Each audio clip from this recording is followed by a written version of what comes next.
Olá, muito bom dia para você, que bom estar na sua companhia nessa manhã de sábado. Olha só, hoje aqui no programa Em Alta, nós vamos tratar sobre um tema delicado e que ainda precisamos discutir muito, mas muito mesmo na esfera pública, de preferência todos os dias. O Maranhão lidera o ranking de estados da região Nordeste com maior percentual de trabalho infantil.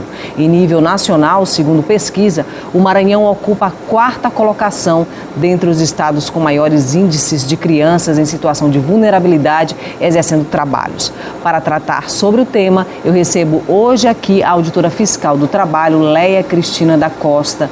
Muito bom dia, seja bem-vinda ao Em Alta. Bom dia, Cristiane, bom dia aos ouvintes, um prazer estarmos aqui, obrigada pela atenção a esse tema tão relevante. Bom, é um tema que a gente não gostaria que estivesse em alta, mas infelizmente está, sobretudo no Maranhão, né, que lidera aí, né, esse ranking de crianças em situação de vulnerabilidade. É um problema histórico no nosso estado, né, Leia? Pois é, infelizmente essas estatísticas aí nos entristecem e isso, como você muito bem está frisando, é resultado de todo um histórico, né? Um histórico da escravidão, da forma como ocorreu, né, a libertação sem grandes políticas envolvendo, né, esses escravos. E o Maranhão realmente foi um dos estados do Brasil que mais demoraram, né, a aderir a essa liberdade. Isso tudo gerou todo esse formato, né, de que tanto a mulher também, nós estamos falando aqui de trabalho infantil, mas especialmente trabalho infantil doméstico, e as estatísticas demonstram que 94% dos trabalhadores infantis domésticos são mulheres e são negras. Né? Sim, isso também é uma questão bem histórica que remonta, né, e resultado desse processo nosso de colonização e também de escravidão, né, de como Exatamente. Que essa mão de obra se formou aí no início, né, de nossa história. Mas a gente pode fazer um link também da questão do trabalho infantil com outro dado, que o Maranhão também é um grande exportador de mão de obra escrava, né? E isso configura que muitas dessas crianças que começam muito cedo a trabalhar provavelmente estarão no trabalho escravo futuramente. Né? Não, essa observação que você fez é fundamental.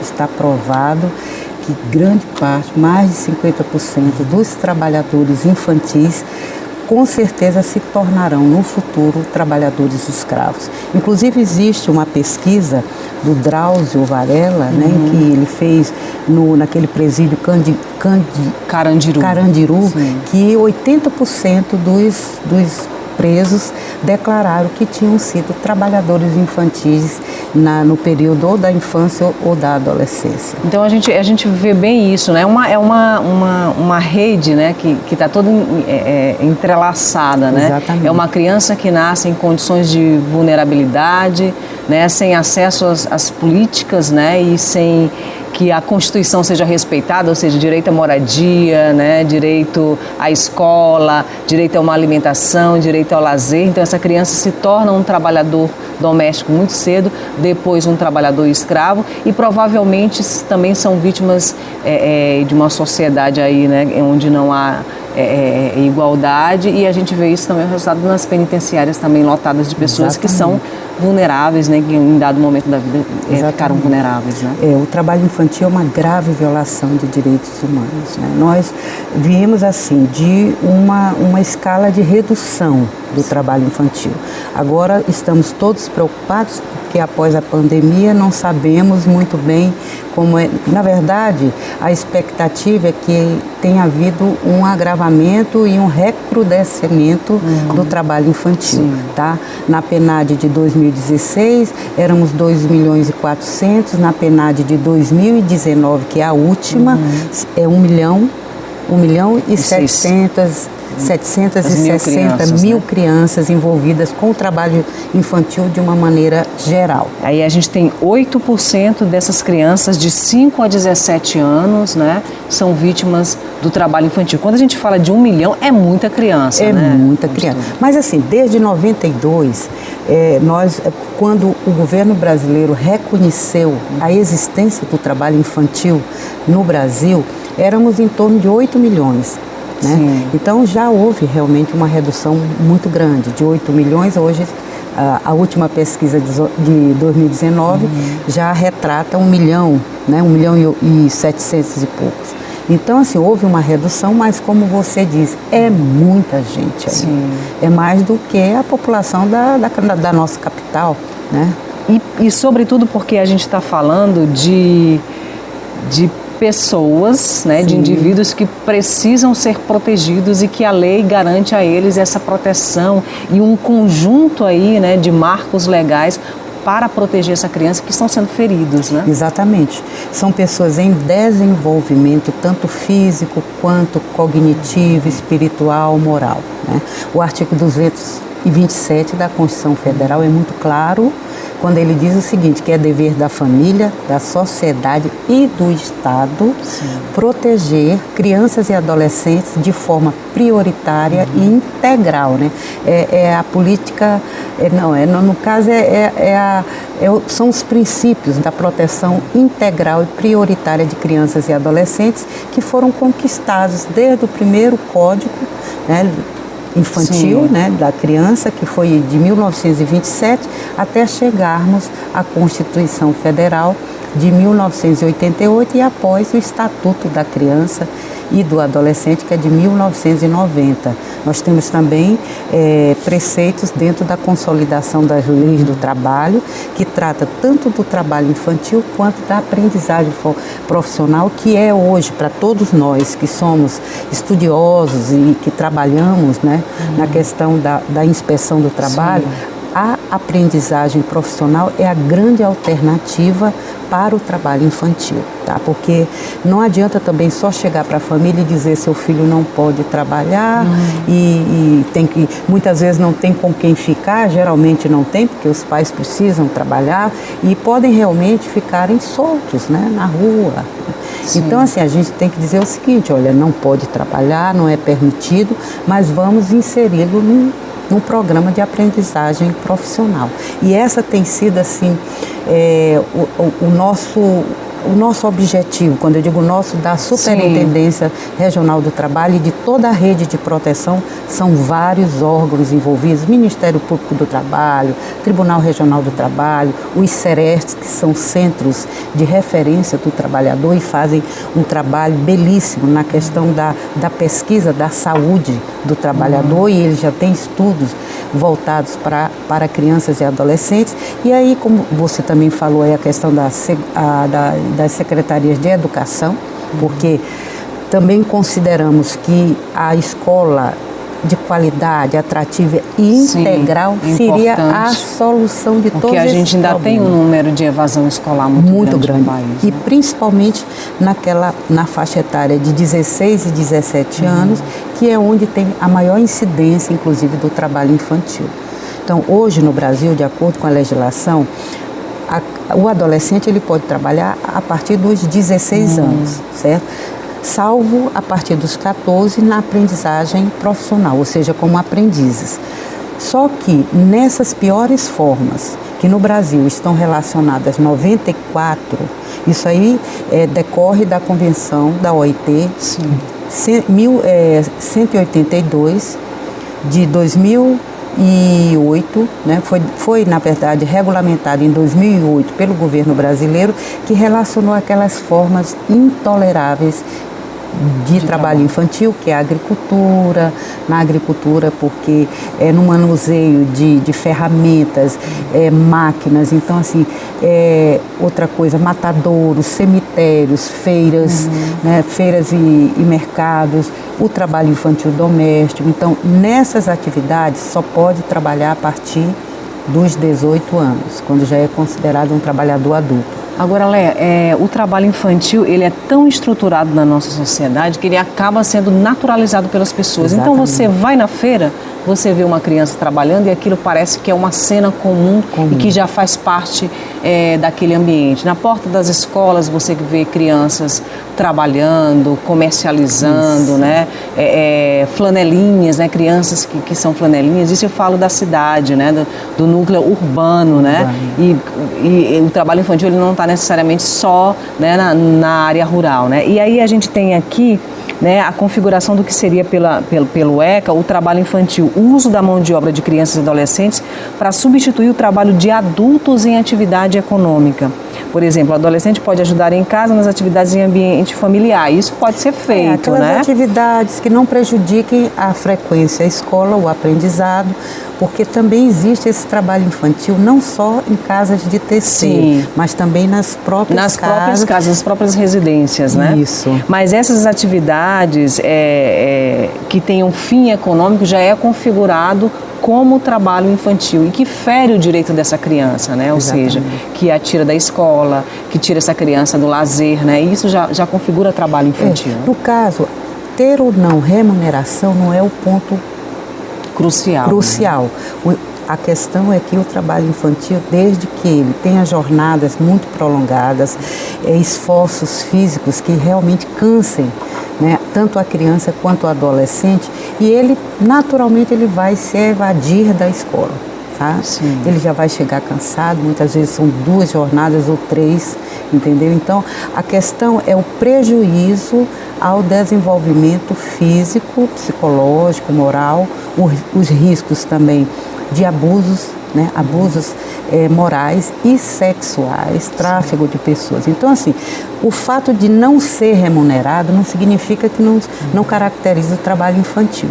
O que caracteriza são esses agravos, essa carga, mesmo porque, como é proibido, né? Embora não seja crime, ele é proibido, é uma atividade ilícita. Mas, assim, eu fugi agora, ele, embora não seja proibido, ele não pode ser executado. Sim. Tá? E se é ou não remunerado, isso também não tem assim a maior importância, né? O importante é que se caracterize essa situação de exploração, né, da criança. Bom, para combater essa situação, o Ministério Público do Trabalho no Maranhão deu início em São Luís à campanha Todos Juntos contra o Trabalho Infantil Doméstico, visando discutir e alertar a população sobre os problemas relacionados ao trabalho de crianças e adolescentes em todo o estado. Uma das metas dessa campanha é erradicar o trabalho infantil no Maranhão até 2025. Vamos ver essa reportagem? A campanha é parte das ações do programa Infância Sem Trabalho. O objetivo é acabar com o trabalho infantil no Maranhão até 2025. O trabalho infantil doméstico, ele é invisível. Ele ocorre dentro dos lares. A fiscalização, os órgãos de repressão, é muito difícil a atuação exatamente porque está dentro das residências e pouco se denuncia. Então, uma campanha dessa é para trazer o problema do trabalho infantil doméstico à tona e sensibilizar a sociedade e fomentar as denúncias, o aumento das denúncias para que os órgãos de repressão possam agir. O Maranhão possui a maior taxa de trabalho infantil de toda a região Nordeste, 8,8%. Quando observamos o ranking nacional, o estado também faz feio. Está posicionado na 4ª colocação. Essa campanha ela veio para ficar no mês de abril, porque 27 de abril é o Dia Nacional do Trabalho Doméstico e nós visamos, desde o ano passado, isso já começou e através de muitas reuniões técnicas com o Sindicato dos Domésticos e com o Sindicato dos Trabalhadores em Condomínios. Segundo a Pesquisa Nacional por Amostra de Domicílios, em 2019 eram mais de 1.700.000 crianças e adolescentes de 5 a 17 anos trabalhando no Brasil. A campanha tem a participação de entidades como o Sindicato das Domésticas. E uma campanha como essa, de conscientização social, é de grande importância, né? A gente conscientiza a família, conscientiza o Estado, né, brasileiro, que criança tem que estar estudando, né? Leia, meio que virou assim uma tradição as famílias trazerem as meninas, né, da zona rural, do interior, para estudarem e trabalharem, né? Ah, não, eu vou colocar para estudar e elas vão trabalhar o dia inteiro. Na verdade, essas meninas acabam que trabalham demais e estudam de menos, né? A gente já consegue enxergar uma diminuição disso que parece que virou algo cultural no nosso estado? Isso que você falou é muito importante. Na verdade, está havendo, eu acho que pelo próprio desenvolvimento, né, as redes sociais, tudo está assim muito... Nós estamos assistindo aí uma guerra, né, entre Ucrânia e Rússia, parece que nós estamos lá vivendo, né? Então hoje se tornou muito mais perigoso, né, uma situação de trabalho infantil doméstico, né, porque as pessoas de fato estão mais atentas, né? E por isso que é importante esse apoio da imprensa, essa divulgação, para que, eu penso assim, a sociedade, a partir do momento que ela realmente ela consegue enxergar, né, os agravos, né, os prejuízos, ela mesma vai, e é isso que a gente espera, né, é isso que a gente quer, né, é que a própria sociedade rejeite isso. Hoje a gente sabe, por exemplo, que a luta contra a violência à mulher, ela já evoluiu, né, toda hora acontece um caso e tudo, então as pessoas, elas realmente ficam mais receosas de se expor a um tipo de situação dessa, né. Então eu acredito assim, o próprio Maranhão também, a gente sabe que os municípios, né, os interiores, eles têm se desenvolvido, né, estão crescendo, já poderíamos estar numa situação bem mais avançada. E esse acesso à informação de que você fala que é fundamental também, né? Exatamente, então hoje todo mundo, e provavelmente muitos municípios estarão nos ouvindo, né, então assim, a coisa evoluiu. Né, as relações sociais evoluíram, né?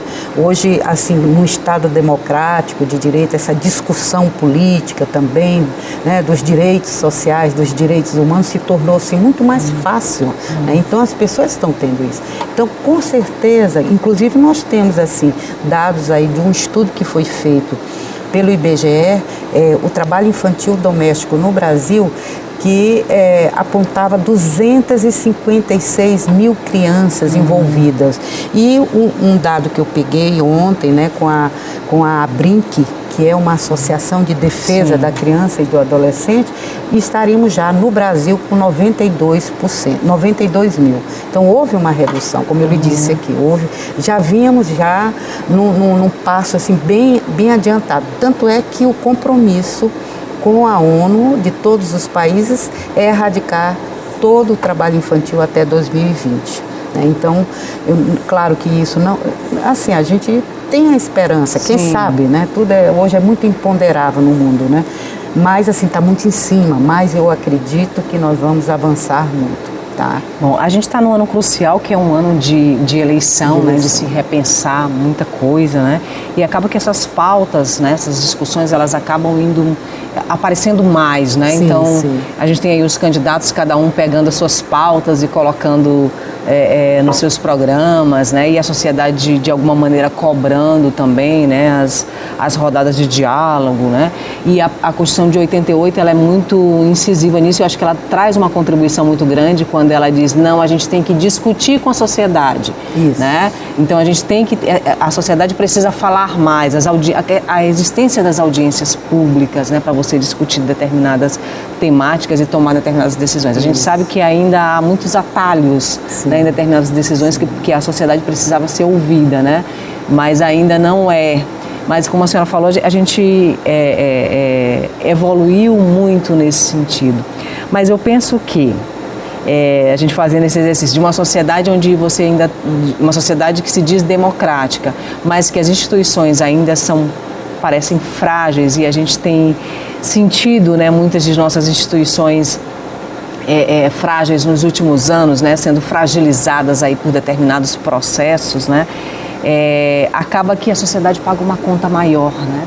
E no meio dessa conta a gente tem as crianças e os adolescentes, né, os mais vulneráveis, os mais humildes também. Exatamente. Olha, eu vejo assim que a pandemia expôs, né, uma fragilidade, ou seja, uma desigualdade social muito grande, né?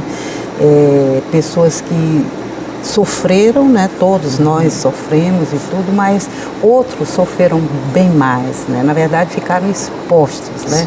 Desempregados, sem renda, já não eram nem empregados, né? Que a gente sabe que tem uma parcela da população que não consegue ingressar no trabalho, no mercado de trabalho, e muitas vezes é por isso também, falta de qualificação, adolescentes e crianças que ficaram muito tempo expostos aí a esses trabalhos informais, sem nenhum tipo de orientação. E aí foi que eu falei aqui na aprendizagem profissional. É uma política do governo brasileiro, uma lei que já tem 20 anos, né? E a aprendizagem, ela é feita através de parceiros, né? A empresa, porque é obrigada a cumprir de 5% a 15% do seu corpo de funcionários, é obrigado. Isso aí, inclusive, o Ministério do Trabalho, a Inspeção do Trabalho, onde nós estamos lotados, né? Nós que fiscalizamos esse cumprimento de cota. Então, a empresa, ela precisa buscar uma entidade do Sistema S, ou então Senac, Senai, né? Ou se não for do Sistema S, também as escolas técnicas federais, o IFMA, e até mesmo aqui no Maranhão o IEMA, né? Tem sido também, não é totalmente, mas tem sido assim adaptado para ingressar nesse programa.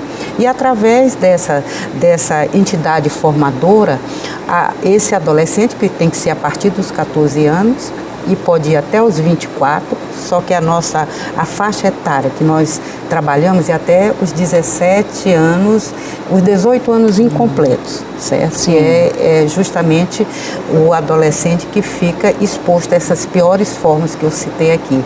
Então ele ingressa e nós já temos assim resultados positivos de crianças que foram identificadas ano passado.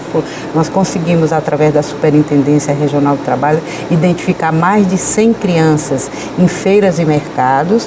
Então, em torno assim dos 35 já foram incluídos na aprendizagem profissional, sim, onde ela terá aulas teóricas e aulas práticas dentro da empresa. Então, assim, é uma forma qualificada, segura de ingressar no mercado de trabalho, porque ali está havendo toda uma orientação, ele está em segurança, ele não está num ambiente externo exposto, né, a um transitar de pessoas, que a gente sabe que tanto as ruas quanto os locais públicos no Brasil e no mundo são cada vez mais perigosos, né? Há um tráfego, né? A drogas, a agressões sexuais, morais. Então, assim, é muito importante essa alternativa da aprendizagem profissional. Só que nós também consideramos que não é só o empresário que tem que arcar com essa.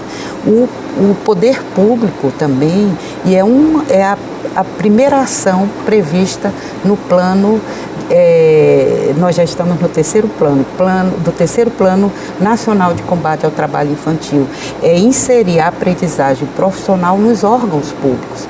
E nós, junto com essa rede todinha, eu fiquei muito feliz de ver, foi muito bom ontem, assim, toda a rede, porque nós estávamos ali mais com as secretarias de educação, secretaria de assistência social, as SENCAS, as SEDES, a secretaria de saúde. Então, todos nós temos que agir no sentido de uma intersetorialidade, cada um dentro da sua competência, mas dialogando, conversando, porque é isso também que acontece muito entre os poderes, né?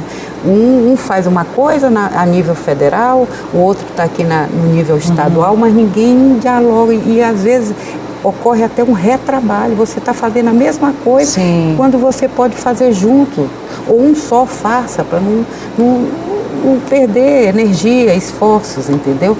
Então essa rede de proteção da criança e do adolescente, ela é fundamental. Porque muitas vezes também eu, por exemplo, tenho carência de recursos, de orçamento, e o outro faz esses cartazes aí e tudo. Então a gente vai se ajudando e vai se fortalecendo. Bom, Léa, a gente vai fazer um rápido intervalo e a gente volta já conversando sobre erradicação do trabalho infantil no nosso estado. Até já. De volta com o programa Em Alta, a gente conversa aqui com a auditora fiscal do trabalho, Léa Cristina da Costa Silva. Mas antes eu tenho um recadinho para dar para você. Olha só, já pensou em morar pertinho da praia, pagando prestações que cabem no seu bolso? Chegou a sua hora, o Costa Araçagi Condomínio Clube é para você. ITBI, registro grátis, condições especiais e facilidade no seu financiamento. Olha só, área de lazer completa, apartamentos de 45 e 47 metros quadrados. Chama lá no WhatsApp para fazer o melhor negócio da sua vida. É o 991090335 ou 991884845. Seja para para investir ou para morar, o Costa Araçagi é o lugar. O empreendimento Franeri Tenda. Dona Kate, o apartamento da senhora é babado. Tem até vista pro mar e é pertinho da praia. Um escândalo. Minha irmã, morar aqui no Costa Araçagi Clube foi a melhor decisão em toda a minha vida. E olha, eu paguei R$ 2.300 de entrada e as taxas foram todas gratuitas. Tu acredita? Tudo bem facinho. Entendi, Dona Kate. É barato mesmo. E tem segurança, que tem piscina, tem espaço pra festa, tem quadra.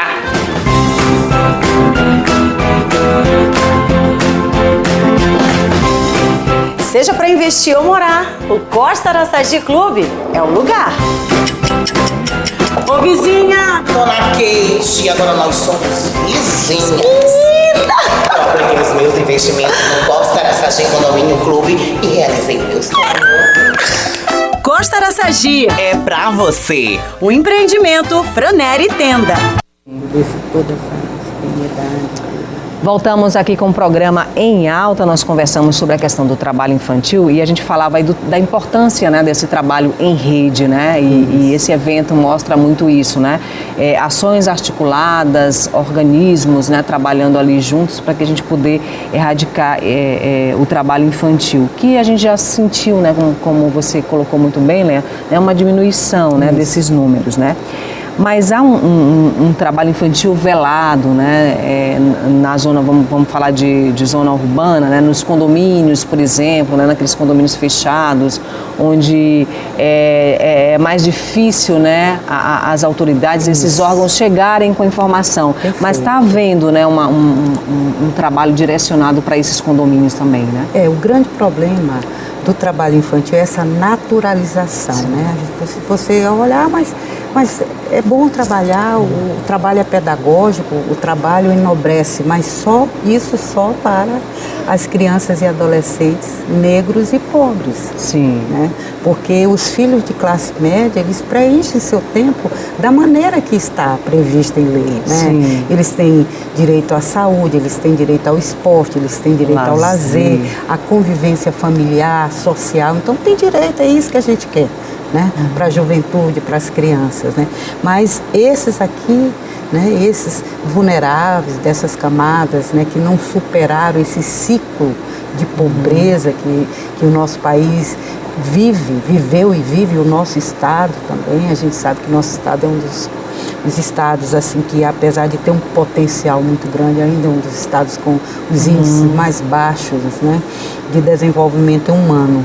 Então assim, é isso, é contra isso, assim, não é contra isso. Nós queremos conscientizar a sociedade que nós vivemos hoje num mundo que ele precisa ter uma igualdade, né? Pelo menos uma igualdade relativa.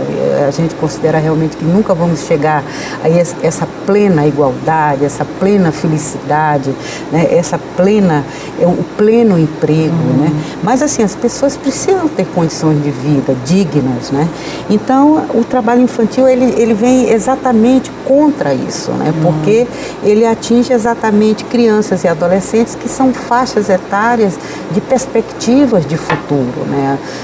Sempre aprender. E quando isso acontece no presente, você está ferindo o futuro e a construção desse futuro, com certeza, né? Exatamente. E outra coisa, Cristiana, que a gente percebe, a gente diz assim, o futuro, hoje tudo é muito rápido. Sim, o futuro está bem aqui, parece estar bem aqui. As redes sociais, essa tecnologia, esse mundo global, é tudo muito rápido. Olha, nós já estamos aqui em abril. Praticamente o ano começou há pouco tempo, então as coisas estão acontecendo e nós estamos vivendo assim os acontecimentos assim muito de forma imediata, né? Então é agora, é hoje que a gente tem que criar essas condições de desenvolvimento social, porque só assim, olha, a doutora Virgínia, que se manifestou ali, é uma grande parceira nossa. Foi lançado também o programa Infância Sem Trabalho, que reúne o Ministério Público do Trabalho, o Ministério Público Estadual, a Superintendência, que é o Ministério do Trabalho, que voltou novamente, e a Secretaria de Desenvolvimento Social. Ela falando o seguinte, que Darcy Ribeiro que foi um grande sociólogo, foi ministro. Sim. Em 89 ele já falava, né, que se nós não cuidarmos da educação, nós não teríamos no futuro recursos para tantos presídios, para a construção e manutenção de tantos presídios. E aí essas pessoas poderiam estar livres, vivendo suas vidas, produzindo, se bem que a gente sabe que tem programas já dentro dos presídios para que os próprios presos façam atividades. Mas assim, claro, você perde a liberdade, né?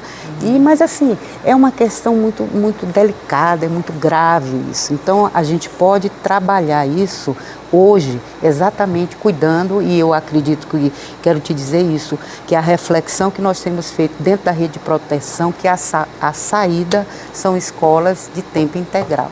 Sim. Né?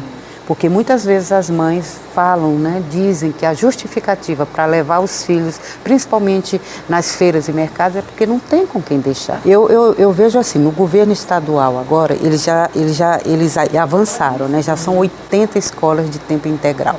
Mas assim, conversando no comitê municipal de erradicação do trabalho infantil, que é ligado às SENCAS, e eu quero dizer aqui que essa gestão ela está concluindo o plano municipal que não existia.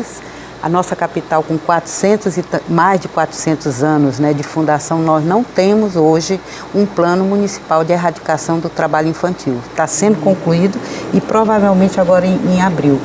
E assim, nós verificamos que na área municipal, né, só tem 3 escolas de tempo integral em São Luís, públicas. Né? Sim. Então, assim, é uma deficiência muito grande.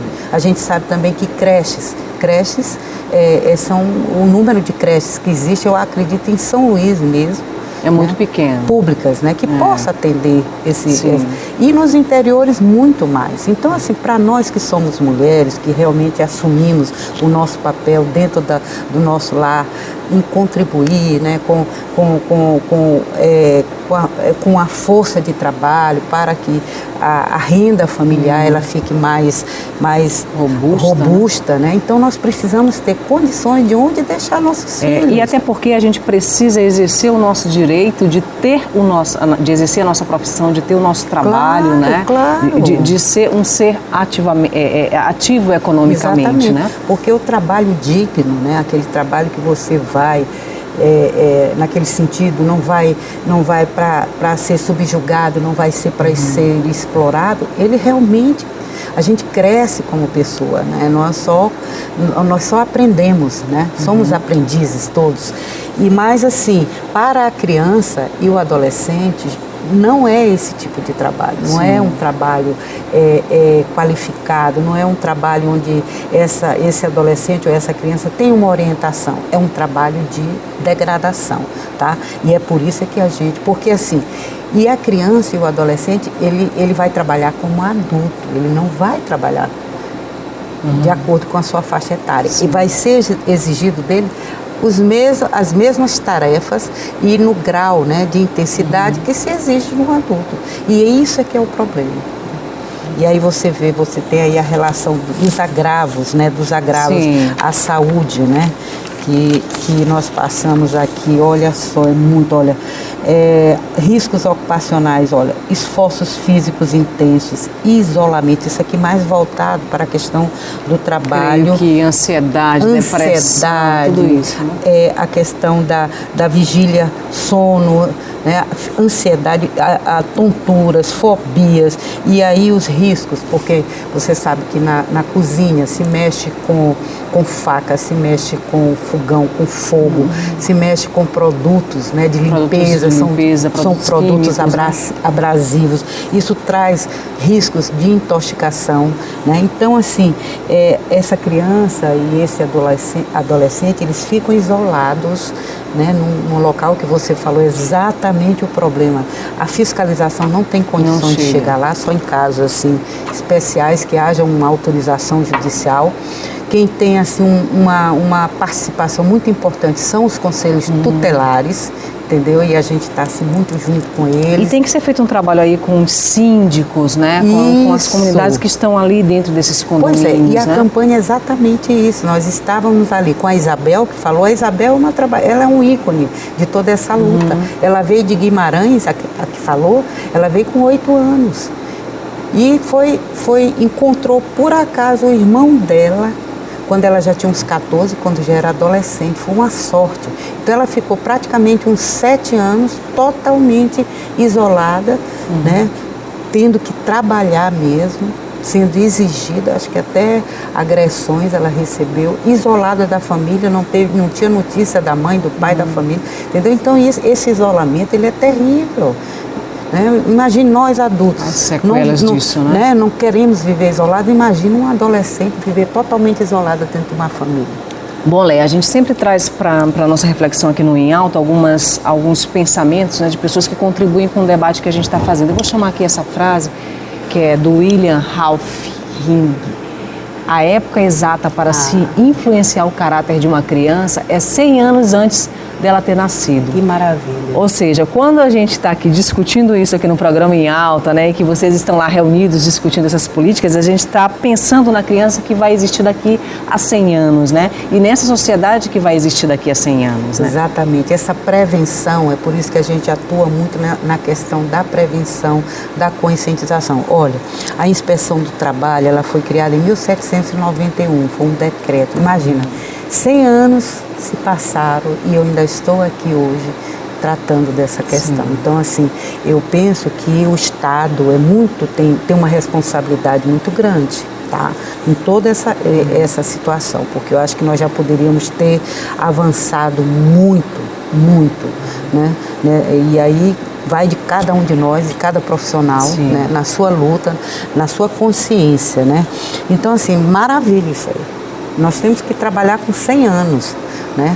Para que lá na frente, e aí você imagina, a tecnologia, hoje o emprego, ele é uma competitividade, né? As metas. Então, de que forma essas pessoas vão poder ser inseridas no mercado de trabalho? De que forma que elas vão ter condições de serem competitivas, né? Não tem, né? Muito. Nesse mundo que exige tanto isso, E já né? poderia, a gente sabe que os recursos, né? O Brasil evoluiu muito na questão também da divisão de recursos do governo federal para os municípios, para os estados.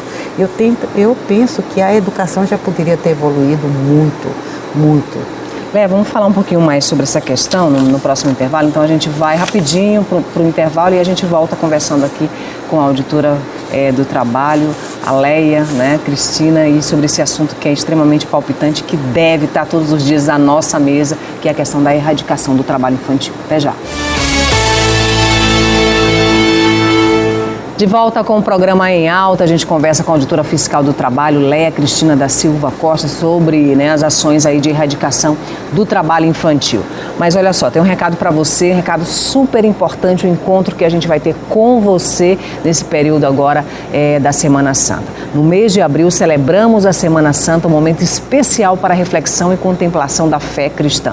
Pensando nisso, a TV Difusora apresenta o Trilhas da Fé, um especial para você acompanhar os ritos religiosos ao redor do estado, as celebrações e cultura que acompanham a tradição da Semana Santa, além de uma programação repleta de significados. Os dias 15 e 16 de abril em 2 horários, de 6 às 8 da manhã e das 11 às 14h15. Nós temos um encontro marcado com a emoção e você é o nosso convidado especial. Fé, cultura, história e renovação. Vem aí o Trilhas da Fé, um momento especial para reflexão e contemplação da fé cristã. Dias 15 e 16 de abril, aqui na TV Difusora. Você vai poder acompanhar os ritos religiosos ao redor do estado, as celebrações e cultura que acompanham a tradição da Semana Santa e uma programação repleta de significados. Temos um encontro marcado com a emoção e você é o nosso convidado especial. Difusora tem você aqui. Bom, e a gente te espera aí nesse encontro, viu? Olha só, vamos trazer mais uma frasinha aqui para a gente discutir aqui com a Leia.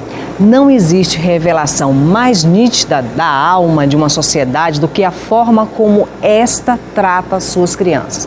É uma frase aí do Nelson Mandela, né, Leia, né?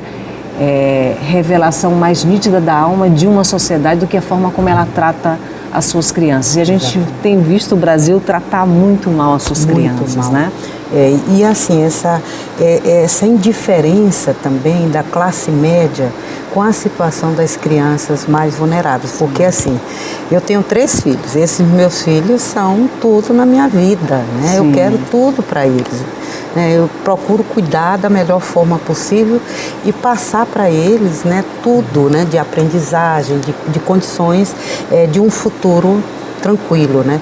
Então, por que, né, que essas famílias mais vulneráveis também não têm condições? Não podem ter esse direito também, né? Não podem sonhar um futuro bom, né, um futuro melhor para seus filhos. Então, eu acho assim que a sociedade precisa realmente, né, a sociedade precisa se conscientizar e se não acontecer isso, porque a gente sabe que, como nós já dissemos aqui, uma criança, um adolescente, no futuro provavelmente ele vai ser um trabalhador escravo, como ele também pode ser, né, um infrator da lei. Né? E essa violência ela pode retornar para a gente. Né? E tem retornado. E retorna. Né? Então, assim, é um ciclo, né? É uma cadeia que nós não podemos deixar ninguém de fora. Né? Então, eu acho que realmente o Nelson Mandela, né, esse é um ícone, né, da liberdade, um ativista, ficou 27 anos preso e saiu assim com a alma leve, né? Inclusive, outro dia eu vi que ele estava contando que ele estava num local e o carcereiro dele estava nesse local e ele chamou a pessoa para sentar do lado dele. E essa pessoa ficou totalmente assim, tremendo, com medo, sabe? Porque fez tanta coisa, né, para ele. E no final o pessoal disse, mas será que ele não disse nada, ele não revelou nada, né? Depois que ele contou, né, que aquela pessoa que ficou do lado dele totalmente desconstruída emocionalmente tinha sido um dos carcereiros dele. Então, é um ser humano assim elevado, né? Um espírito muito elevado. Muito elevado. E deixou essa frase que tem tudo a ver. E tem contribuído, né, com a gente, né? Contribuído até hoje com a gente, né? Com esse legado que ele deixa pra gente, né? Nos inspirando, né? Sim, com certeza. Agora, quando a gente fala de trabalho infantil, a gente tem um dado que assusta muito, né? Que ainda é esse dado que a gente falava aqui nos bastidores, de 80%, né, dessa mão de obra que ainda é negra. Exatamente, né? aqui no Maranhão. Aqui no Maranhão, então a gente que é muito maior do que os 60% da média nacional. Né? Então, para nós verificarmos que essas estruturas escravistas, né, no Maranhão principalmente não foram superadas, né? As alternativas, as oportunidades ainda são muito restritas, né? E essa comunidade negra ela vai ficando num gueto, né? Ela vai ali, né? E nada de participar, né? De todos esses direitos, né? Do artigo 227, saúde, educação, lazer. Olha, gente, a gente pensa assim, nossas crianças precisam sonhar, né? Sonhar, nós crianças. Quando a gente fala isso para um menino negro ou uma menina, aí fica dizendo, mas para quê? Sabe, a gente sente a diferença do tratamento. Já não se sentem no direito de sonhar, né? E as pessoas acham que ele não tem esse direito. E eles também internalizam isso, acaba que Exatamente. internaliza isso. Né? Olha, uma das coisas que mais me chocou na questão da inspeção do trabalho, tem um menino que ele é de Passo do Lumiar. Ele foi identificado em 2020 na praia do Araçagi, pela inspeção do trabalho. E depois nós recebemos uma denúncia que eles não disseram, nós não sabíamos que era ele. Lá na Avenida Litorânea, já numa venda de coco e tudo e tal. Quando eu cheguei lá, identifiquei, né? Na verdade, na ação anterior não tinha sido eu, mas eu olhei assim e ele se sentiu extremamente irritado com a minha presença, ele mais até do que o tio, né? Porque assim, ele bem moreno, a mãe é empregada doméstica em Cururupu e ele estava aqui com a irmã, né? Com a tia, que era casada com esse senhor até bem claro, assim, bem... E o tio dele é simpático, ele conversa e tudo, mas o menino estava assim numa irritação, que ele chegou a me dizer uma hora, ele disse, olha, se eu não tivesse aqui eu estaria roubando. Eu digo, negativo, você está internalizando um discurso, estão colocando você, isso é um mito, isso é mentira. Eu fiquei tão dele dizer que se ele não tivesse aqui... a frase dele poderia ser, se eu não estivesse aqui, eu estaria na escola. Ou na escola, ou eu estou só... Mas sabe, ele querem dizer que ele não queria, e nós falamos sobre a aprendizagem profissional, ele não deu resultado. Porque as situações duras deixam pessoas... duras, né? Porque você diz, a própria pessoa não se enxerga naquela situação. Imagine uma criança, né? E aí é o seguinte, nós tentamos conversar ainda com eles, a assistência social de Passo do Lumiar, porque a assistência que vai é de onde ele mora, né? A gente manda os dados, envia os dados. Foi lá, eles não foram bem recebidos e tudo. Então agora o que nós fizemos? Encaminhamos para o Ministério Público, porque ele realmente está numa situação que a família não quer assim, buscar outras alternativas. Sim. Acha que ali ele ganha mais do que numa aprendizagem, porque a aprendizagem tem carteira assinada, recebe uma bolsa correspondente a meio salário mínimo, mas tem até aprendizagens aí que fornece até plano de saúde, depende de cada um. Sim. Tem um mínimo, mas pode... Então, assim, são situações que a pessoa está tão... E por isso que é perigoso, é difícil o trabalho infantil dentro da família, porque ela se julga dona, né? Dona da criança, dona do adolescente, e ela faz o que quer, e não é assim. Não é assim. Todos nós, a família, inclusive, ela tem o dever de proteger. E desde que ele esteja fazendo uma atividade que prejudique a escola, que prejudique a sua saúde, então isso é proibido.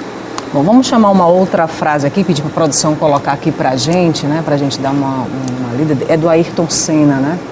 Se a gente quiser modificar alguma coisa, é pelas crianças que devemos começar. Devemos respeitar e educar nossas crianças para que o futuro das nações e do planeta seja digno, né? Exatamente. Então, quando a gente fala de futuro, né? Quando a gente fala as crianças são o nosso futuro, né? Essa frase é uma frase tão comum, né? Mas o que de fato nós, enquanto sociedade, né? Nós, enquanto eleitores, nós, enquanto cidadãos de direito, né? Estamos fazendo por essas crianças e por esse futuro, né? Exatamente. Porque o Estado, eu penso, né, Leia, o Estado ele é muito reflexo da sociedade que a gente tem. Exatamente. Né? Porque o Estado, exatamente, porque o Estado, né, a instituição, esses representantes de Estado, eles são escolhidos por essa sociedade, exatamente, né? E aí isso é fundamental, né? A educação para a cidadania, né? Isso Sim. também está previsto para os jovens, né? E é isso aí, nós temos que escolher melhor, né? Nós temos que refletir melhor e não só procurar atender os nossos interesses também, porque tudo são interesses, né? Interesses coletivos, interesses individuais. E, assim, eu queria te dizer também que o protagonismo juvenil é muito importante. Outro dia eu estive num comitê de adolescentes tratando do trabalho infantil e eu fiquei encantada com eles indignados com a situação das outras crianças. Então, assim, gente, a juventude, nós temos um Estatuto Federal da Juventude. Então, todos nós precisamos ler esse estatuto, vamos ver o que a gente vai fazer, porque, assim, outra realidade, Cristiane, é que o trabalho para o jovem é muito difícil. Sim. Primeiro que nesse mundo corrido e competitivo, o empresário nem sempre tem essa visão de querer formar, né, de querer educar. Ele já quer uma mão de obra pronta, né? São poucos que já têm essa visão. Né? Não, e a aprendizagem profissional, ela tem muita resistência também, tá? Então, assim, o adolescente, para ele ser incluído, né, é muito difícil a gente encontrar. Na verdade, eu trouxe até aqui dados que são em torno de 15% de adolescentes, né, tem que ser pelo menos a partir dos 16 anos, que estão legalmente no mercado de trabalho. Sim. Certo? Isso aí vai dar uns 260 mil, só esses aí. Entre aprendizes e adolescentes. Isso no Brasil inteiro? No Brasil inteiro. É muito pouco, né? É muito pouco, tá? Então, assim, para você ver que a informalidade é o que impera no trabalho juvenil. O desemprego para o adulto, hoje nós estamos aí numa faixa, acho que de 12%, né, 11, 12%, para o adolescente é 3 vezes maior. A gente atinge aí faixas de 30%. Então não tem emprego, já não tem emprego para o adulto, imagina para o adolescente, né? Que requer uma atenção, né? E então, assim, é muito difícil o emprego, o trabalho. Então, para o adolescente. E esse protagonismo que a gente fala, né, o protagonismo juvenil, que ele é extremamente importante, a gente já sabe que houve uma evolução nisso, né, sobretudo, eu penso que as entidades não governamentais têm um papel muito interessante, têm um papel importante, têm feito, né, projetos aí nesse sentido, né, voltados para esse protagonismo, sobretudo crianças, né, e adolescentes do campo, né, que têm participado aí de determinados projetos, né? Mas esse protagonismo, para ele ser exercido, ele precisa vir com um conjunto de direitos também sendo exercidos, né? Exatamente. E que a família, ela tenha condições, né? Ela tenha condições de... Porque, assim, o que se quer, muitas vezes, na questão do trabalho infantil, é que o adolescente ou a criança assuma uma responsabilidade que não é dela, né? São os pais que precisam gerir aquela família.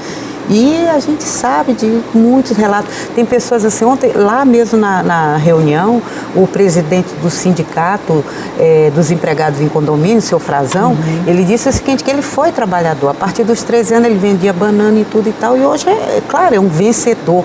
Mas são raras isso aí. Não é todo mundo.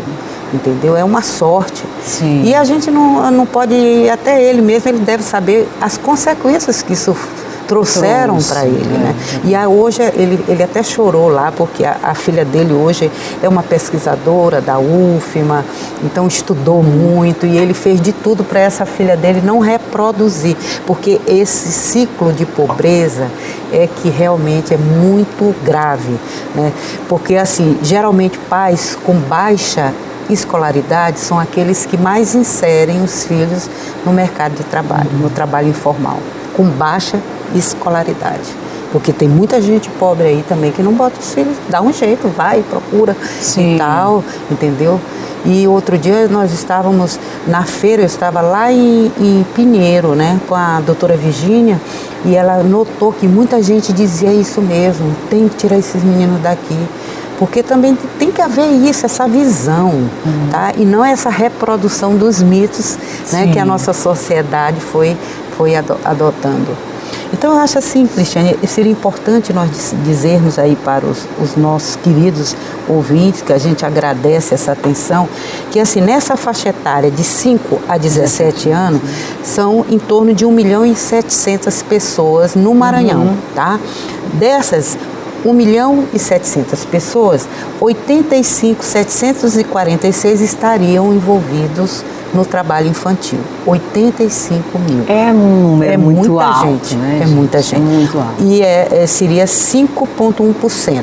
A média nacional é 4,2%, quer dizer, está acima da média. Então, realmente, o Maranhão é um estado que o trabalho infantil nós precisamos trabalhar mais, assim, a conscientização. Outra coisa, aí, e você já falou, 8% aí da questão do trabalho infantil doméstico, né? Então, os negros aqui, o percentual é de 80% e a média nacional 60%. É 60%, né? Então, os meninos são 69% e as meninas 30%. Só que no trabalho infantil, 94% são meninas, né? Eu trouxe até aqui uns dados que nós teríamos 18 mil crianças e adolescentes envolvidos no Maranhão com o trabalho infantil, tá? Desses 85 mil. O rural é 53%, né? E o urbano um pouco menos, 46%. Tá? E a gente tem um trabalho muito bem feito aí, né? E árduo, né? Feito pelo FNPET, né? Que é o Fórum Nacional, Fórum né, Nacional de Erradicação, né? E que aqui no Maranhão é o FEPETIMA, é o mesmo lá. Por exemplo, nós temos o Ministério do Trabalho lá em Brasília, mas nós aqui somos a regional. Então aqui no Maranhão tem o FEPETIMA, o FEPETIMA, que é Fórum Estadual de Prevenção e Combate ao Trabalho Infantil, que tem mais de 30 anos, né? Porque esses fóruns, a grande importância deles é porque eles articulam as campanhas, os órgãos, né? Então, por exemplo, você falou aí na Páscoa, né? Então, uma grande incidência do trabalho infantil no Maranhão também são esses meninos que ficam ambulantes, vendendo nesses espaços públicos, nesses momentos de festa, entendeu? Então, é muito importante que a sociedade, às vezes o coração da gente aperta, mas é evitar, sabe? Evitar estar comprando. Estimular. Né? Porque quando você dá o dinheiro, quando você compra, você acaba que você estimula esse menino a voltar para a rua. Lá, né? tá? Então é bom que na Páscoa também a gente tenha essa visão e na hora que encontrar um menino, que às vezes a abordagem nem sempre é bem recebida, é dizer, olha, aqui não, vá para casa, cadê sua família e tudo. Leia, a gente queria te agradecer, né? Essa discussão que é tão importante que seja feita, né? Que a gente traga ela, né, da escuridão, né, e coloque ela aí à luz, né, da sociedade, que a gente possa sempre estar discutindo em alta, estar aqui disponível, né, espaço aberto para todos vocês dessa rede. E nós estamos aqui. Então, eu só gostaria de dizer, a denúncia, né, para a superintendência é CIT, S-I-T, que é Subsecretaria de Inspeção do Trabalho. CIT.denúncia@gov.br. Certo? De qualquer violação que você for testemunha. E aí, assim, que as pessoas verifiquem se nos seus condomínios está fixado esse cartaz da campanha. Se não, entre em contato com a gente. Olha, no meu condomínio não está, que a gente vai chegar e levar esse cartaz lá. Leia, muito obrigada. Nada, foi um prazer. E a gente vai ficando por aqui no Em Alta, com esse compromisso de que a gente possa construir uma democracia, uma sociedade cada vez mais justa. E uma sociedade cada vez mais justa é uma sociedade em que crianças e adolescentes tenham, de fato, direito, né, à escola, ao lazer e a uma moradia digna. E a gente também tem um papel importante para garantir isso, viu? Um ótimo final de semana para você e até o próximo com mais um tema em alta aqui na tela da sua TV Difusora. Tchau, tchau.